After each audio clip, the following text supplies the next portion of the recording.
Canon G2010 প্রিন্টারের problem হচ্ছে, black print out হচ্ছে না, ব্ল্যাক জেরক্স হচ্ছে না, বাকি কালারগুলো হচ্ছে।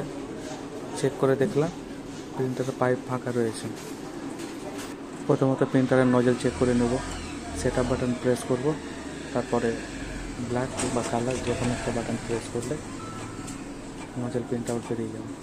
এই প্যাটার্ন থেকে বুঝতে পারা যাবে যে প্রিন্টারে কোন কোন কালি আসছে না। ব্ল্যাক কালি টোটালি আসে না, যেগুলো আপনার হেডে লেগে থাকছে ওই কালিগুলো, কালার কালিগুলো আসছে। ব্ল্যাকটারই বেশি দরকার, ওটাই আছে। যাই হোক, ঠিক আছে। প্রিন্টারে ডিপ ক্লিনিং করতে গিয়ে সবগুলো ঠিক হয়ে যাবে কালি। ফার্স্ট অফ প্রথমত আমাদেরকে সেটিং বাটনটা প্রেস করার পর প্লাস বাটনটা 9 বার প্রেস করতে হবে।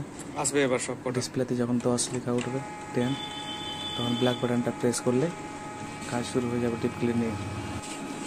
এরপর কিছুক্ষণ ওয়েট করতে হবে আমাদেরকে, যতক্ষণ না ডিপ ক্লিনিং কমপ্লিট হচ্ছে।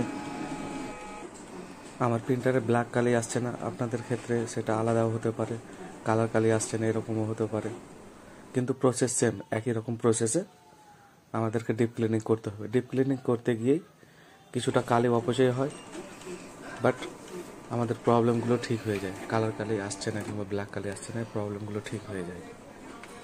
ডিপ ক্লিনিং হয়ে গেলে সেই একই রকম প্রসেসে নজল চেকের প্যাটার্ন বের করে নেব এবং দেখে নেব যে হেডের কন্ডিশনগুলো কেমন রয়েছে।